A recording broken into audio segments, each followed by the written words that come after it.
If there ever is a settlement on Mars, I'm sure that one of the first things they'll open up is a coffee house. It's one of the most complex beverages on Earth. $2 for a cup of coffee. 1 cent goes to the coffee grower. Coffee is the second most valuable legal traded commodity on the face of the earth, after oil.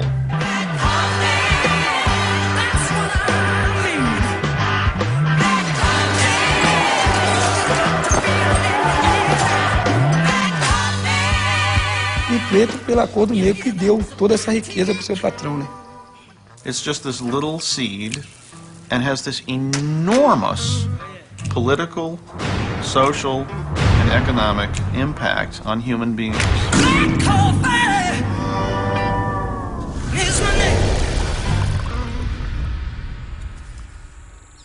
This is the epic story of a beverage that shares its birthplace with our earliest human ancestors.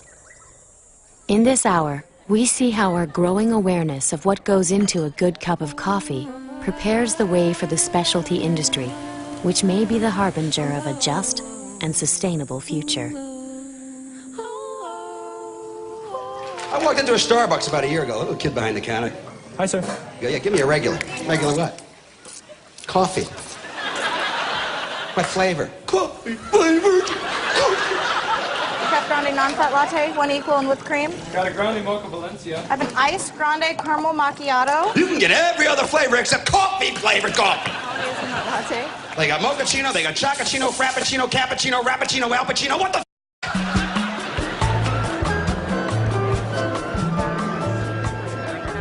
At the Specialty Coffee Association's annual meeting, members reach out to bridge the divide between northern roasters and southern growers. The joy of the SCAA show is that you find people from all around the world. So here's a scene I've read about, the very best way of making coffee. Your individual vacuum press coffee.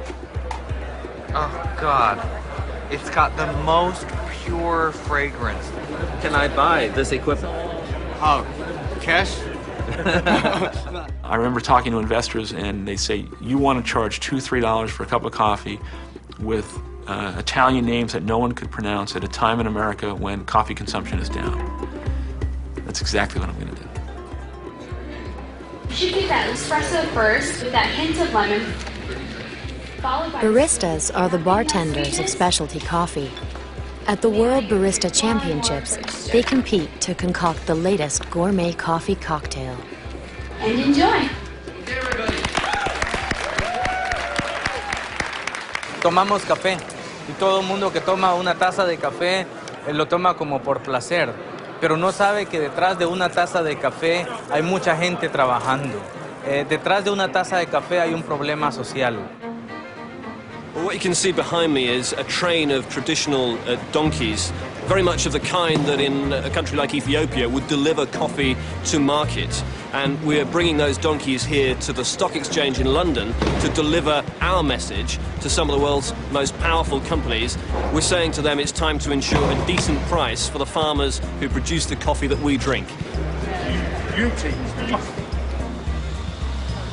Reaction against big corporate coffee sparks the specialty coffee revolution. A revolution that tries to do the right thing, while at the same time drinking fully from the cup of life. It really began with people who just wanted good coffee. All they wanted was a decent cup of coffee instead of the swill they were being given. But it did lead most of them to realize that in order to get good coffee, you actually had to go down and see how it was being grown, and you had to give people a better life while you were doing it. You had to pay them to make better coffee. And this spawned a whole group of fanatical, devoted followers. The whole 60s was an opening up to the world.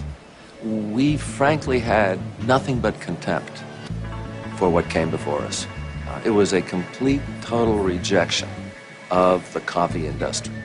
New Maxwell House Western Blend gives you honest coffee pot flavor every time. You tasted this infernal coffee. And once you had tasted the good stuff, it was like two different worlds. And many years later, in '68, the whole specialty scene is born with Pete's. And this was almost like a religion. Pete's in Berkeley and Murchie's in Vancouver roast quality beans in their small shops. When three hippies with gourmet taste try the coffee, they're inspired to set out on a quest for the perfect cup. We had bought Pete's by mail from the Bay Area, had driven to Vancouver to buy coffee there. There were a few shops in New York. There was a little bit of the beginnings, or if you like, the end of the last specialty coffee business that provided the seeds for the next generation of specialty coffee. In 1971, Jerry Baldwin and his partners open a little coffee bean shop in Seattle's Pike's Place Market and name it after the coffee-drinking first mate in Moby Dick, Starbucks. It was instantly successful, and I became the person who was the roaster and the coffee buyer as we started to develop our own independence from Alfred Pete. And it just got in my blood. Thank you very much. Quality coffee is getting into a lot of people's blood, and the counterculture coffeehouse scene is about to be marketed to the world. Now since the brewing and the pressing of the caffeinated coffee bean, some pretty heavy hitters have been hitting at the coffeehouse scene, like Albert Einstein and Edward Lloyd, Ginsberg, Picasso, and Freud. It's just a partial cast of friends from past who held the cafe in high esteem. And today the coffee house beats out of sight when the players get together for a hoot on a Monday night. You may see them walking in, oh, they got those whiskers on their chin and talking that bohemian rag.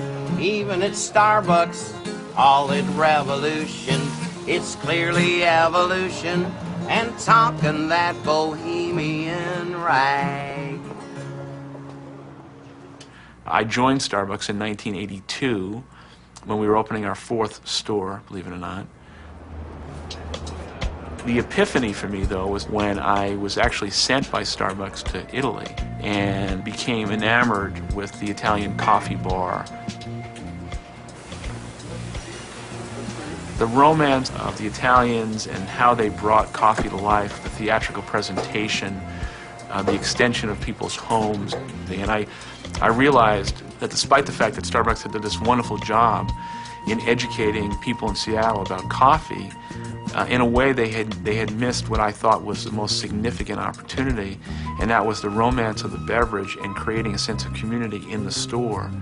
And since Starbucks only sold whole bean or ground coffee for the home, I raced back from Italy with this wonder in my eye about recreating the Italian coffee bar in my own image and bringing it to America.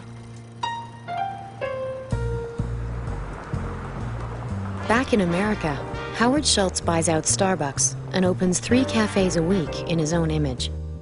Jerry Baldwin chooses to stick with roasting and acquires Pete's. While in Canada, an unlikely coffee mogul is swigging cheap wine and living on the streets.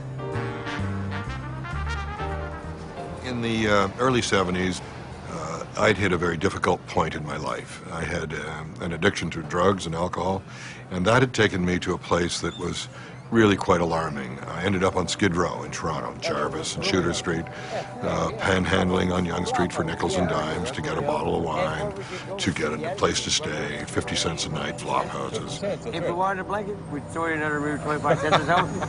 And we didn't care about the blanket because we had a bottle of wine. Sure, a bottle of wine. We were called winos then, now we're called street people. Is that right? Yeah, well, I used to be a wino with you. Yeah. 99 cents for a bottle of wine, remember that? It was a time in my life where I experienced things that no person really needs to experience. And however it happened in late December 1971, there was a kind of a moment of truth, a moment where I saw myself perhaps as I hadn't before, and I realized I couldn't go any further. I couldn't do this anymore.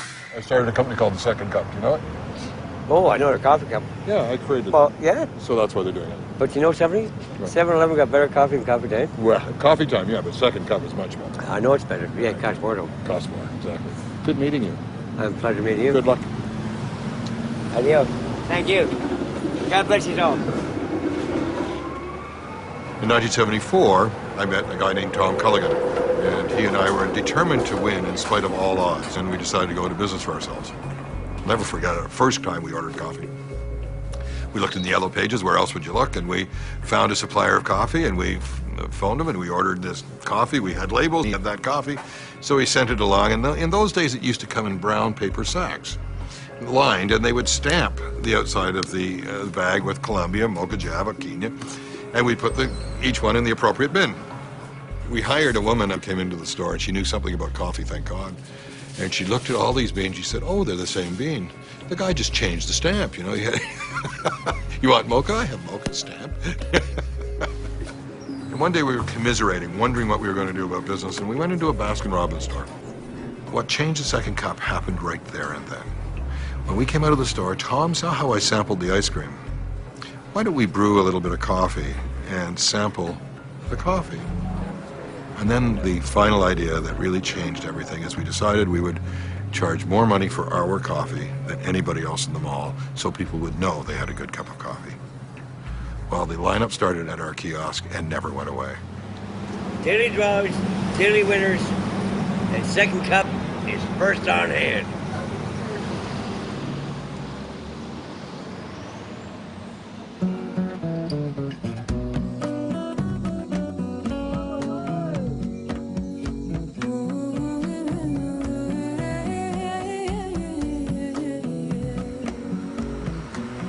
Charging the highest price in the mall means selling a quality bean, which is what brings specialty roasters to La Minita, one of the finest coffee estates anywhere. Here, the second cup and Pete's are more than willing to pay a premium price. Today, Jerry Baldwin arrives with his staff from San Francisco. The trees that you see here are about 1 year old. To get the seed stock to start off the coffee trees here in the nursery, what we do is we go around the farm and look for trees that we know have yielded very, very good fruit during the harvest. We take some of that fruit, like this one, and we pop the seeds out just like we would do if we were milling the coffee for preparation, and let it dry on the patio to the parchment state. And that parchment coffee then gets placed into one of these plastic pots, which is filled with a mixture of fertilizer and soil from the farm. It takes 2 or 3 years before they start to produce any fruit, and really 5 years until we're into full production. For most people, the ideal cup of coffee, or the perfect cup of coffee, is produced of washed Arabica coffee. So, perfect conversation for being in Costa Rica, because that's one of the world's best producers of washed Arabica coffee.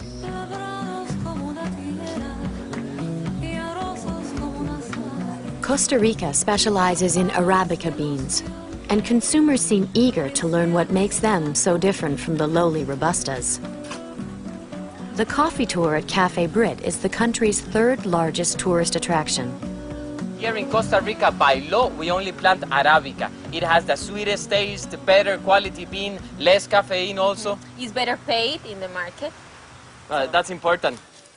The best Arabica grows up in the mountains.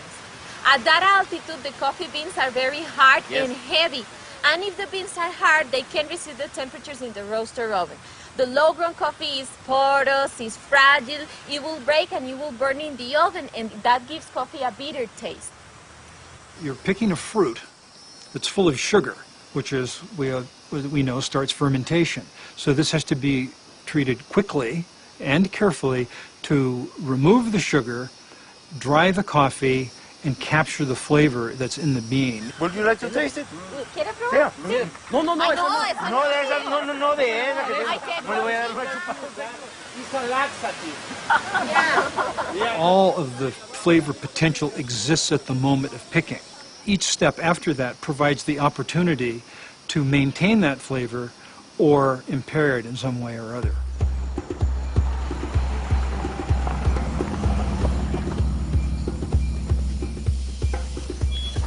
Bueno, ahora lo que estamos en este momento es en la recolección de café. Que queden bien cogidas, bien juntados y nosotros le damos un tiquete para que vayan al corte. Solo coger la calidad, porque eso es lo que quieren ellos, solo el rojo. Nada de verde ni nada de pintón, solo la calidad, solo el rojo. La cajuela está a 400, ¿verdad? Y hay personas muy rápidas, hay personas que cogen 6, 7 cajuelas, 8 cajuelas.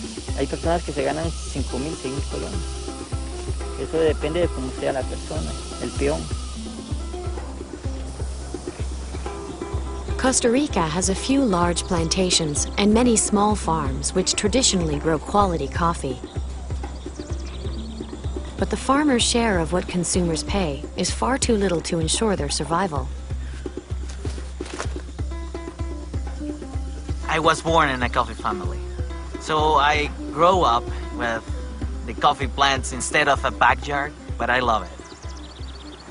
Here in Costa Rica we have production costs that are close to 90 cents per pound, and the international price is 60, so we can't afford that. So we had to find out better ways to sell our coffee.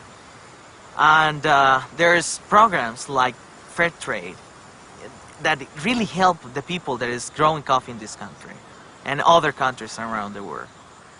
The idea is to eliminate the middleman, the man who is getting richer because of the bad prices. Give a premium to those farmers who have those difficult conditions to produce coffee to improve their lives. Hi, have you heard about the Berkeley Coffee Initiative? The Berkeley what? Coffee Initiative? It's in favor of Measure O. Anybody a Berkeley voter? Do you vote? Coffee. Yeah, have you heard? Would you like to? Oh. Any business in the city of Berkeley that sells coffee has to buy coffee from fair trade growers? It means that all brewed coffee sold within the city has to be organic or fair trade or shade grown. 60s Berkeley was the home of social protest and specialty coffee. Today, a new issue has hit Telegraph Avenue. Instead of free love, it's fair trade, and consumers are being asked to consider how their coffee is grown. Not too much, but then aren't you forcing people to do something that they may not want to do, even though it's the right thing to do? I mean, it's, Yeah, but isn't that the way we do things in society? We don't ask people to drive the speed limit. We don't ask companies to pay minimum wage. We tell them to. We don't ask companies, hey, could you follow these environmental guidelines? We say, these are the laws. This is what you need to do. But I wonder if everybody knows why they're doing that. Fair Trade Certified is the symbol seen more and more in shops and cafes around the world. It assures the future of the 500,000 small farm growers in the fair trade movement. This is why groups like Global Exchange are advocating for fair trade in coffee. Imagine if your only source of income was once a year, and you had no idea month to month what that was going to be, if it was going to be $300 a year, or if it was going to be $500 for the year, for your total yearly income to feed all of your family, put your kids to school, put food on the table, pay for your housing. So what normally happens is that sometime in the fall, a local person referred to as a coyote will come to these farmers and say, hey, I see that your kids don't have any shoes or that your daughter's sick. I tell you what, I will pay you money up front for your harvest now to take care of your immediate needs if you promise me your harvest when it comes in the future. And they get locked into this cycle of poverty and crushing debt because of this. Many of these farmers got together and formed cooperatives, and by working together gained more power vis-a-vis the market. Then throughout the years they contacted different organizations in Europe, in the United States, in Japan, and different countries, and set up fair trade systems. And what fair trade is then is an international system for assuring that farmers get paid a fair price for their work.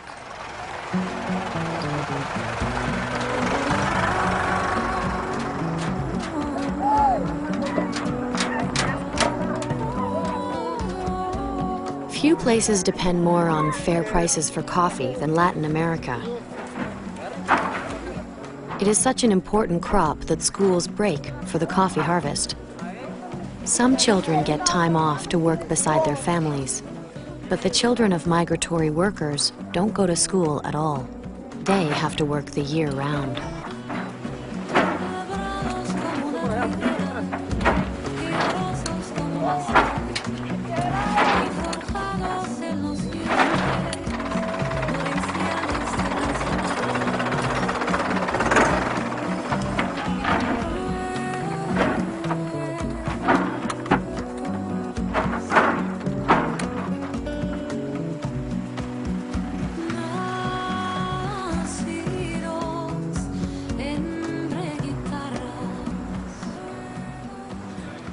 There's no experience like traveling to source. After meeting the people that grow the coffee that I was selling every day, I couldn't just look at it anymore as a bean or as a beverage. It became a symbol for the relationships that I'd developed with people, for their sense of community and for their families and their hopes and dreams for the future. One of my missions has become to educate people about coffee and about the people that produce coffee. So it's a great conversation piece when you're making somebody's latte to say, so by the way, do you know that this latte is a fair trade latte? And do you know what that means? And I was in Nicaragua last summer and I met the man who grows this coffee that you're drinking. That's a really cool thing to be able to say to someone. The perfect latte starts with the perfect espresso shot. Now we begin the espresso extraction. I'm grabbing a chilled container for my steamed milk, because the chilled container helps me make better foam, and some cold whole milk.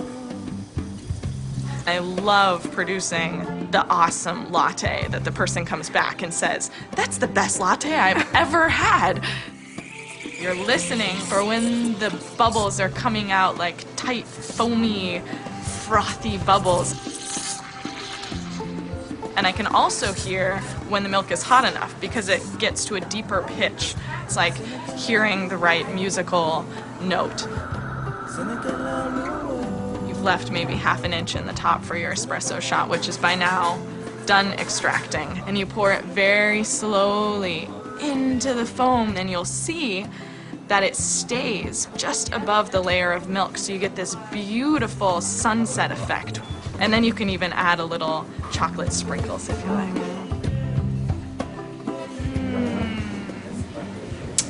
It's perfect. While many might agree on what makes a perfect latte, not everyone agrees that fair trade is the only way to share the wealth. There are a number of alternatives in the specialty industry, including the one being pursued at La Manita. In the 80s, it was becoming apparent that the coffee market was going to collapse. At the same time, I had recognized this new quality awareness in North America, where people really were becoming concerned about the quality of the product. So I tried to think of a way to take the coffee and disassociate it from the world price, and came up with La Manita. We took it to the small roasters in North America and delivered the coffee ourselves. A lot of those very first people that we sold to are still clients.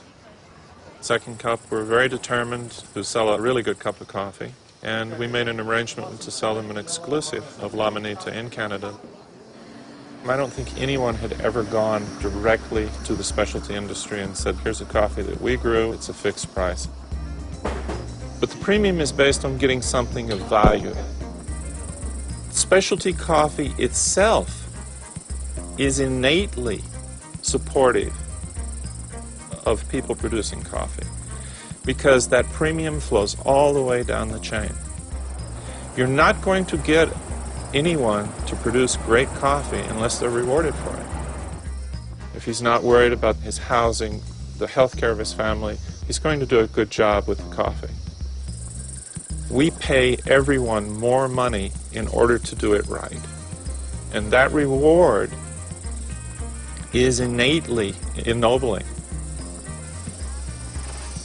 I have a problem with a lot of the fair traders. I believe that it's essentially cultural imperialism. It's all unsustainable. If the charitable side of it dries up, poof, it's all gone. There's virtually no concern with quality, which is the one thing where you can actually add value to a product so that you can sell it for a fair price. We don't sell fair trade coffee, we sell fairly traded coffee.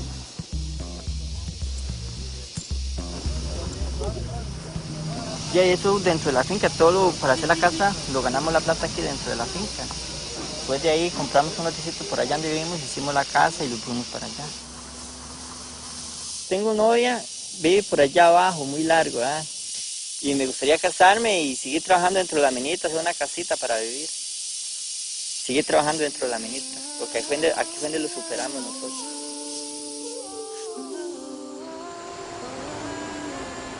Bill McAlpin rules his paradise like an enlightened monarch with an obsessive attention to quality.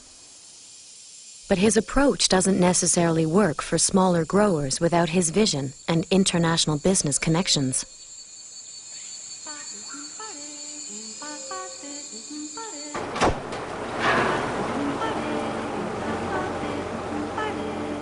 Soltarlo, dejarlo ir, que vuele, que encuentre su propia voz. Ya no me pertenece a mí, yo se lo dejo a él.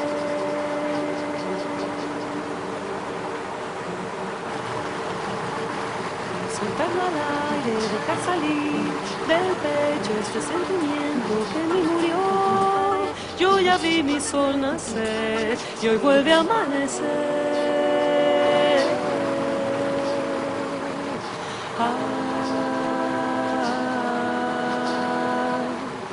Volver a comenzar en la vida, mirando un cielo azul, con fe y con mi poder, con todo el corazón, llevando esta canción por la vida. Many people in the specialty industry are familiar with the plight of producers and have actually seen the devastating effects on quality of the coffee crisis. And so they want to make sure that in 10 years from now there will be a specialty industry. They are paying a lot more real attention to doing what they need to do to make sure that their industry is sustainable and really leading the way for the rest of the coffee industry so that the cans, as we refer to the Folgers and Maxwell House and those folks, are really put on the defensive. Yeah, horrid. It's cheap. I'm not surprised. It came in a huge. How huge? It'll last a long time. Last a long time? How long?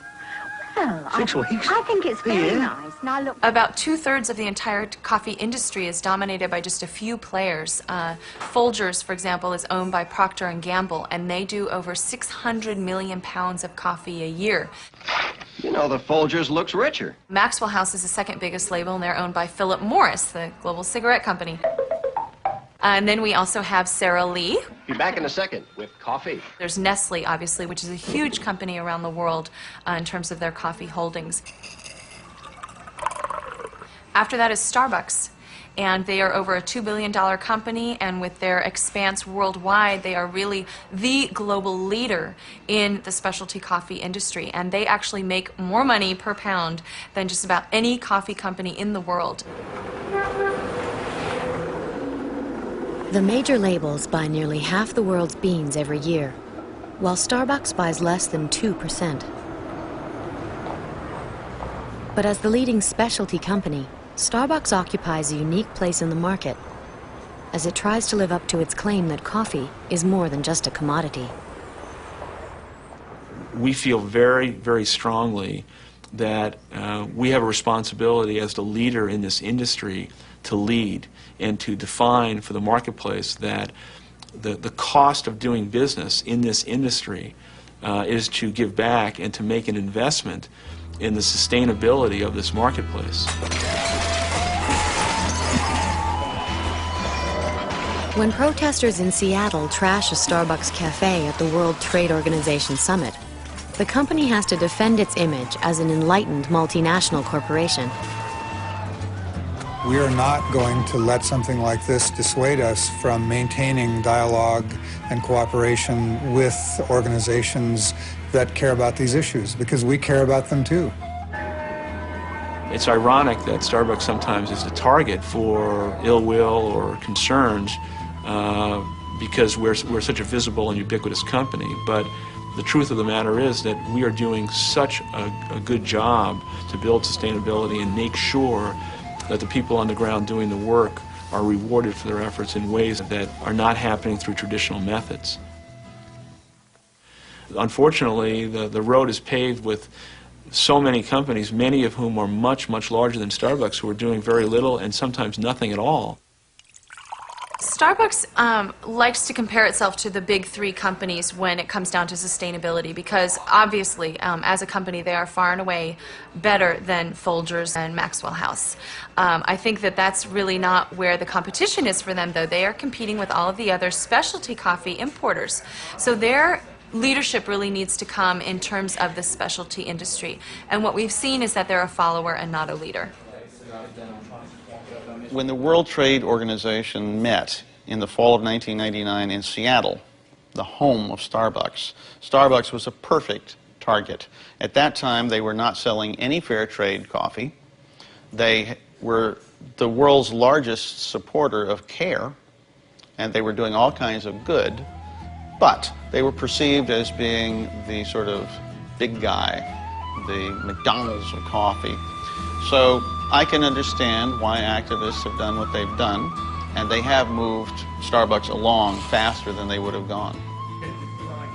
Now Starbucks is selling about 1.6% of fair trade coffee. They've been criticized for not selling enough of it, but that's still a huge amount.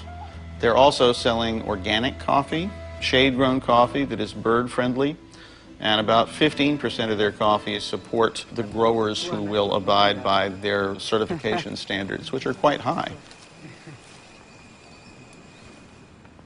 One day in Colombia, South America, Juan Valdez took his son Ramon to show him how he grows coffee. Today in the highlands of Colombia, small growers like Juan Valdez face being forced off their land or having to support their families by growing drugs, the cash crop that never goes bust. Then came the part Ramon liked best. Juan hoisted him on his mule. Specialty roasters understand the role they play in supporting farmers like Juan Valdez and their families. When I spoke before Congress, I quoted a Wall Street Journal article. 125 million people's lives are being affected by the low prices of coffee. The load on each farmer's shoulders is getting heavier every single day. When I was in Colombia, I talked to the Sieuthicafe mayor and I said, well, why don't you grow something else? And the mayor said to me, you need a quick cash crop to survive. They gotta feed their kids tomorrow, not in 5 years. They can't say, don't eat for 5 years and then I'll put a meal on your table. So these farmers did a desperate move and they started planting cocoa plants. And then the drug lords started stealing their sons and forcing them to join the paramilitary groups. These 55, 60-year-old farmers had tears in their eyes as they talked to me. They told me that they organized a cooperative. It wasn't easy. The drug lords killed some of the farmers that formed the cooperative. But they fought, and eventually people started buying the fair trade coffee. They were able to fight off the drug lords. They were able to make a living off of a quality cup of coffee.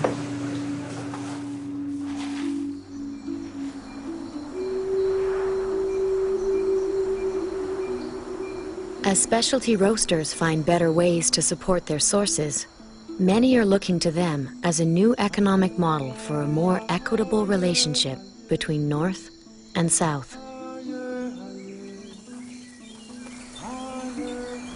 Coffee is a path along which 500 million people in the world are journeying.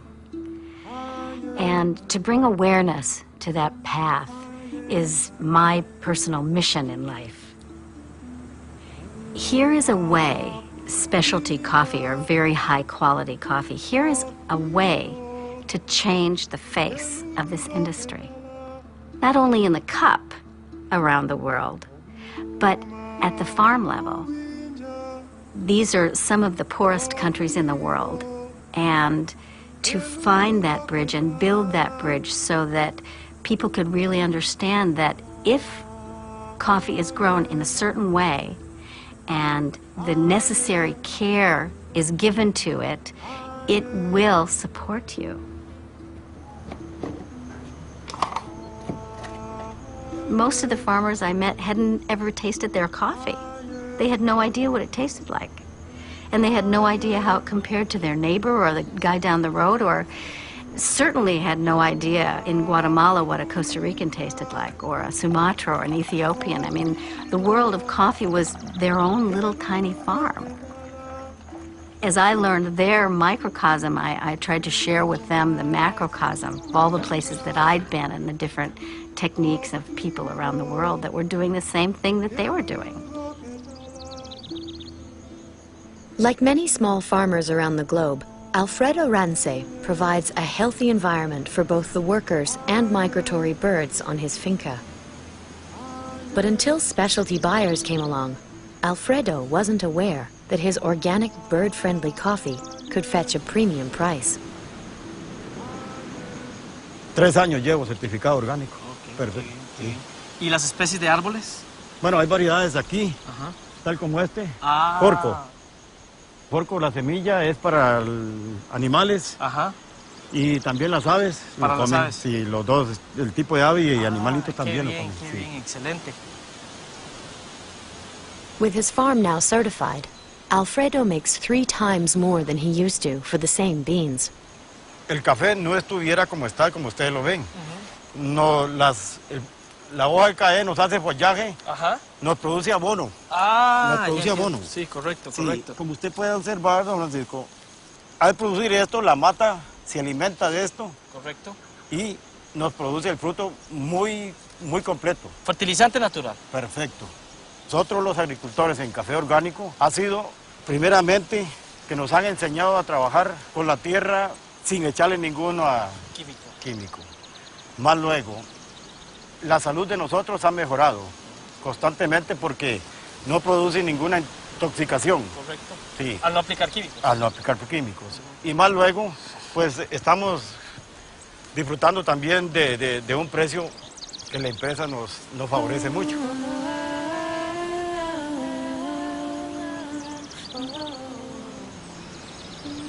The coffee plant was born in the understory of the African rainforest, so it's a shade-tolerant plant. It's like a house plant. It likes to be in the shade.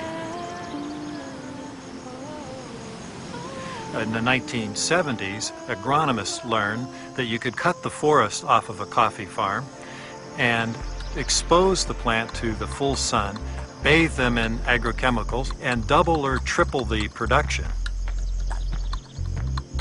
This is a full sun farm, and this is not the kind of farm that the Rainforest Alliance would normally certify.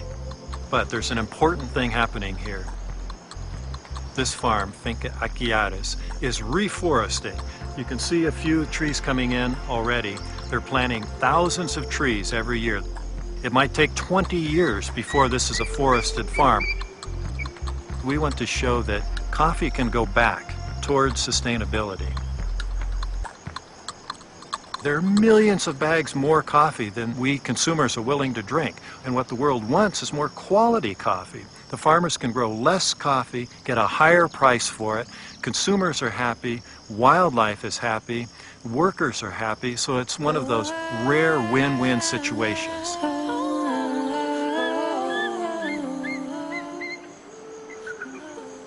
For a person who wants to buy coffee that will do good for the world, there are a number of options. Certainly fair trade is an obvious one, and it's a good one. Rainforest Alliance also has a certification which does good for the environment and for the people who are growing the coffee. If you buy specialty coffee in general, you're probably supporting decent practices in the coffee places where it came from. But it's a very small part of the world market. Consumers of the 21st century are by and large far more aware of the fact that when they buy something at a supermarket, they're having an effect in the world. They're making a statement by what they buy. Now, unfortunately, a lot of the time they still say, well, what's cheaper? I'm going to buy the cheapest thing.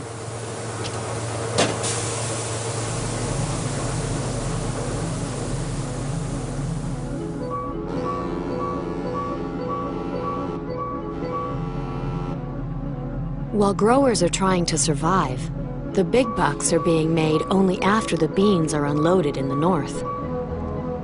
This is most true of Starbucks, which is trying to accomplish what many consider the impossible: to straddle the divide between long-term sustainability and the short-term profits needed to build a global brand. Today there are way over 6,000 stores. We are now the most frequented retailer in the world, where the average customer is coming in 18 times a month. And in terms of the growth and development, we will open between 3 and 4 new stores every day in 60 countries.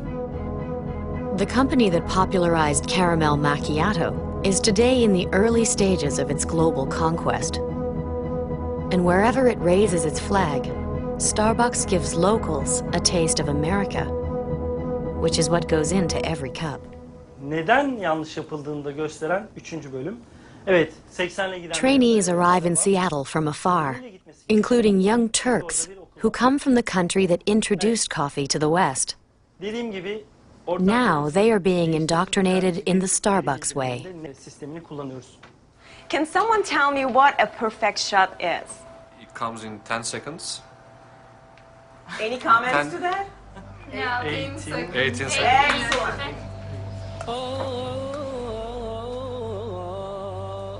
Wow. I feel like I'm drinking Turkish coffee. That coffee as we call kahve, they're very old. Still in Istanbul, in the big metropolitan city Istanbul, you can find in the back streets. Usually the man goes, they drink Turkish coffee. But Starbucks atmosphere will be different than those cafes because everybody can come to our Starbucks. At Starbucks, the coffee house is no longer an exclusive male domain.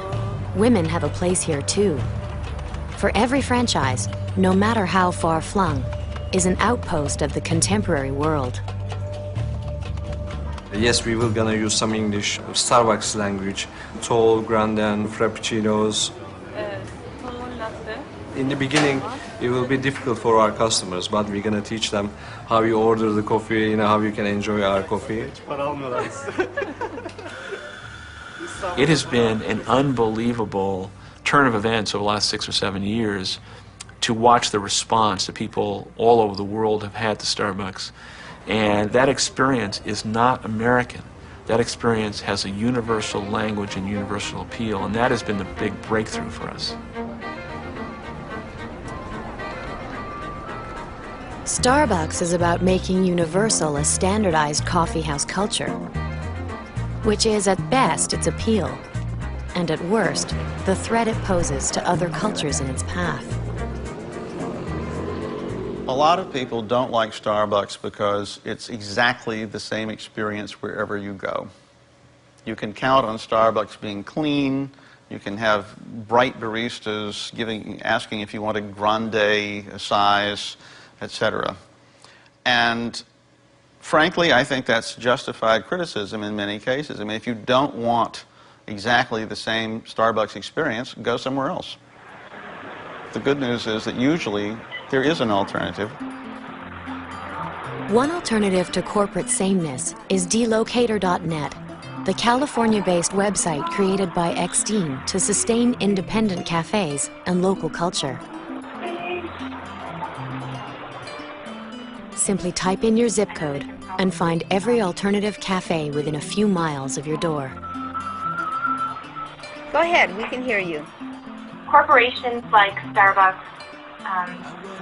that are international and that have a lot of power and money have a much larger advantage in marketing and taking up our space in culture, and as a result end up dominating largely how our culture perceives reality. So the philosophy is that there are ways to combat that. There are ways to provide alternatives to that kind of, and there are ways with the internet to gather as a community, let other voices. That the target for anyone who's looking for an alternative.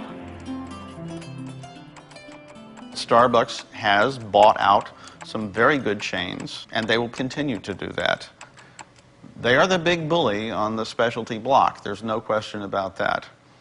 They're very good at what they do, and they're going to keep doing it.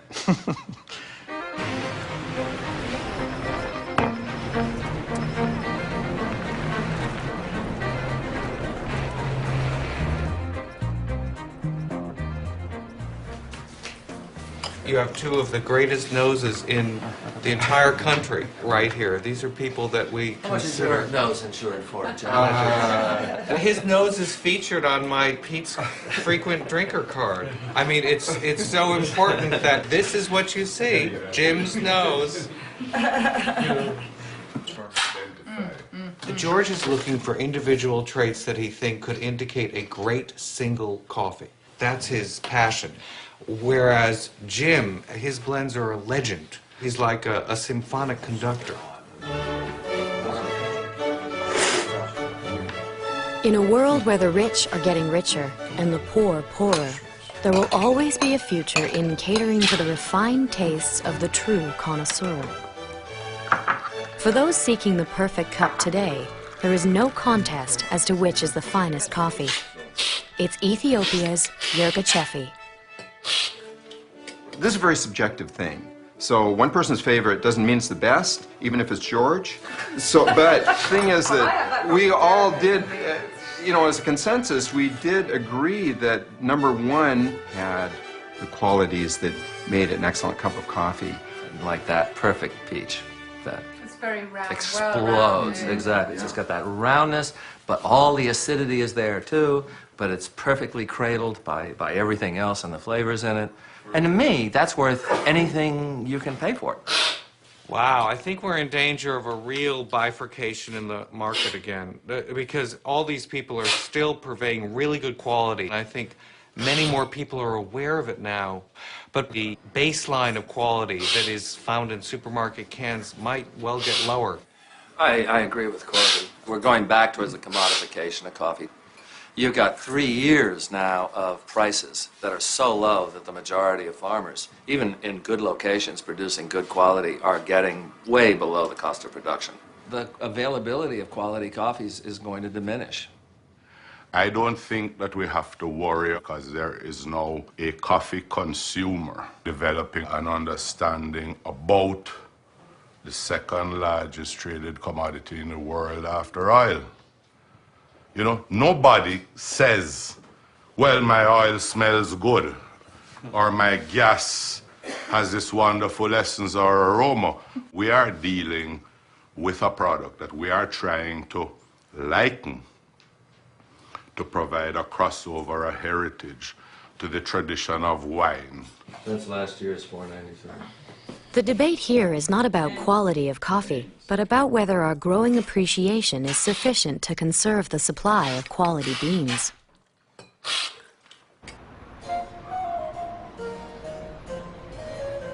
Will there be enough people who regard coffee as a fine wine or the ingredient of a gourmet meal? Je pense qu'il y a des points communs entre le vin et le café. Souvent on dit que le café est un excitant, mais le vin est un excitant aussi. Un jour, on a même osé faire une crème de coquille Saint-Jacques, une charlotte de crabe comme ici, etc. On s'est aperçu qu'en associant un café chaud, on est arrivé à des accords tout à fait étonnants. L'idée n'était pas de dire on va éliminer le vin, on va servir que du café, non, pas du tout. C'était surtout d'anoblir le café et vraiment de lui redonner une place, non pas à la fin du repas, mais dans le repas et sur la table. C'était l'objectif. À l'origine, le café s'appelle le vin d'Arabie. Le vin d'Arabie se déguste dans un verre. Les Arabes boivent le café dans un verre. Donc, sans s'en apercevoir, on n'avait pas inventé quelque chose, mais on était en train de lui donner une dimension différente. Monsieur Café, vous êtes à votre place, à l'honneur sur la table.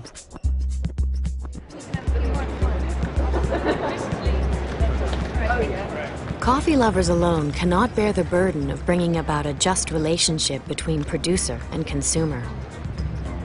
Activists worldwide are appealing to big government and the Big Four to follow the sustainable path taken by the specialty revolution. When people open their morning newspaper tomorrow, hopefully then they're drinking their morning coffee, they'll have a bit of a think about it.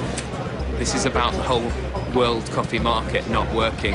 And so we're really looking for them to support the Oxfam campaign, to take Nestle and Kraft, and we can get the powerful governments to actually take action to alleviate some of the suffering. Excuse me, don't let fuel. One of the recent campaigns we've been working on is to pressure the leading U.S. Retailers of coffee to adopt fair trade standards. It's going to be a much harder campaign. They're not nearly as susceptible to consumer pressure as Starbucks was, and they buy the worst quality coffee in the market. Unfortunately, consumers are contributing to the problem because we don't know about the situation, and so we keep buying coffee from these terrible coffee companies. Nobody gets up in the morning and says to themselves, I'm going to go get a cup of coffee and I want to make sure that I'm exploiting farmers and polluting the environment. Nobody says that. Yet unwittingly, we are contributing towards massive environmental devastation and exploitation in terms of taking food off the table of farmers when we buy coffee that's not sustainable. And it's really our choice.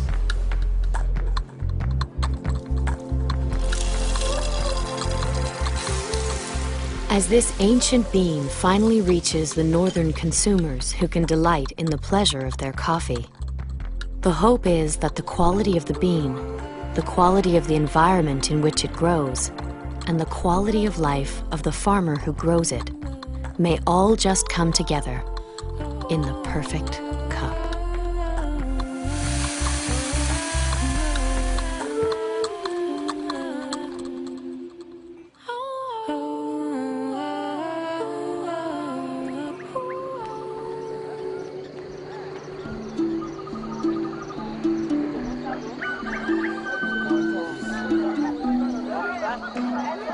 Going to Ethiopia, we started out across the savannah. And there were lots of people walking. There was hut after hut, round huts. I noticed that there weren't pit toilets. There weren't wells. I had little girls come up to me and hold my hand. And they pulled me into the hut of their mother. And when I looked at that woman, I knew the love she had for her girl, her daughter. I knew she wanted for her daughter what I wanted for the daughter you met.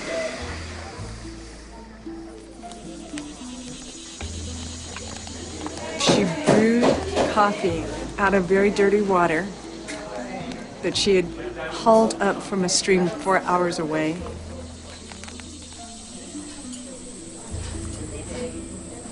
She boiled it over a little stove in a coffee pot that had coffee that she'd pestle mortared.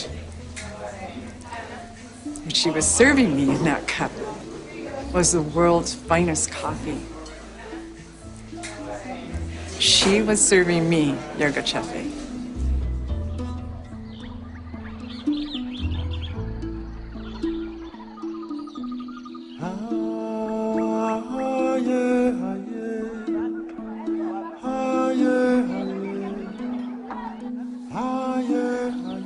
Sieuthicafe, in the birthplace of coffee, is one of the finest coffee-growing regions in the world. Here, farmers have started the first Ethiopian fair trade cooperative.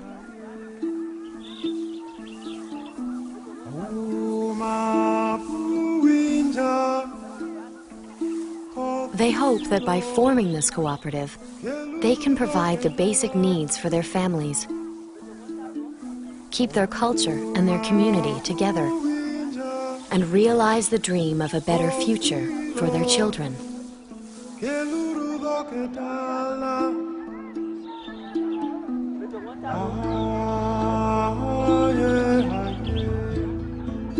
Ah